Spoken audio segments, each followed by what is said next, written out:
Well, speaking about the semi-final taking place tonight, it's obviously the FIFA World Cup match between the African Arab nation of Morocco. They're taking on France tonight, and I have the honor of being joined virtually by former Bafana goalkeeper Andre Arendse, who joins me to speak about this wonderful matchup that is taking place at 9 o'clock. The Atlas Lions made history by becoming, of course, the first African Arab nation to advance to the semi-final. Good evening, Coach Arendse. Thanks for your time to speak to us. Having already made history, does Morocco have what it takes to cause the third upset against defending champions France after already surprising Belgium, Spain and Portugal?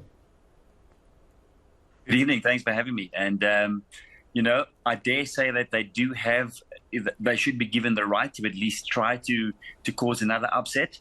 But I don't believe, having watched the World Cup, that it's by fluke. I think their performances have been a combination of the coaching methods and, of course, the quality of their players. And for me, Walid Regragui certainly has been a big part as of course, as the coach leading it. A man who's only been in charge of the team for about 8 games, but he's got 5 wins under his belt, rather, in that particular time. So he's been a massive plus for the team. But then you've just got to go through the quality of the team as well. You know, from goalkeeper all the way through to the strike force, with Bono having only conceded 1 goal in this particular tournament. So when you keep clean sheets against the likes of Spain, Portugal, Croatia, Belgium, all of those teams, that's a phenomenal feat. And I think he's been one of the standout goalkeepers, if possibly not the goalkeeper of the tournament so far. And of course, he's been ably backed up certainly by players like Hakimi in that defense, and Mazraoui as well, up the top end, and Nesri has been getting the goals for them. So they're well-oiled in every certain position throughout the starting 11. So I think they certainly have got a chance tonight.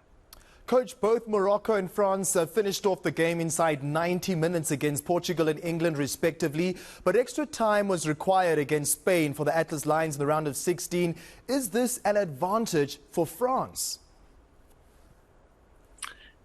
It may well be an advantage, but then again, when you look at the quality that French side possesses, it doesn't matter if you manage to take them through entire 90 minutes without conceding, or you go into extra time, you're going to have to be on top of your game against that side as well. But when I look at the Moroccan side, for me, they've gotten better as the tournament has gone on. So it's certainly going to be no pushover, but I think France have displayed such quality throughout the tournament, and it's another team for me that have gotten better with every passing game going through to this stage of the competition. I think a progression that possibly could see France maybe just getting one over our African neighbours. All right, Coach, well, as expected, a busy day in the office for the Moroccan defensive unit, whose objective will be to cut off the ball supply from the wings to Kylian Mbappe and Ousmane Dembele. How do the Atlas Lions stop the leading tournament scorer? Well, there's no question that you're going to have to double up at some stage when Kylian Mbappe is on the ball, or he's making those runs in behind defenses, or he's playing off the shoulders of your centre backs or your fullbacks, for example. He's so good at that. And once he turns you and gets away, there's no question you will not stop him. But I'm guessing that a player like Hakimi would maybe have to, if he plays down that side, he would have to be on top of his game. And Hakimi, for me, has been a stalwart. So these two players, obviously being teammates at club level, I think they'll know a little bit about each other. But I do think that one player is not going to be enough when you have to stop the likes of Kylian Mbappe, who, by the way, could also be on course to become the leading goal scorer in the competition. Wow, Coach, I mean, this has also been a World Cup where goalkeepers have, been shining. They've stood out. What can be said? You talked a little bit about it in your previous answer about the Moroccan goalkeeper, but what else can you add to the flair that has been the Moroccan #1, Yassine Bono? Well, I think he's got an all-round ability when it comes to goalkeeping. And I watched him pretty closely. I think he's very comfortable in possession with the ball at his feet. He doesn't panic in situations. He's very good when it comes to making decisions in terms of building up play from the back. Because when you've got players like Hakimi and Mazraoui who are comfortable on the ball, and these are seasoned professionals as well, he's got that option to build up from the back. But he's also such a fantastic shot stopper and brave when it comes to goalkeeping. where he's going to be tested for me is especially when France get the balls out to the wider areas and they bring their wing play into play, and also put in crosses. I think that his willingness, for starters, to come and deal with those crosses is going to be probably a big part of what he needs to do in this game tonight.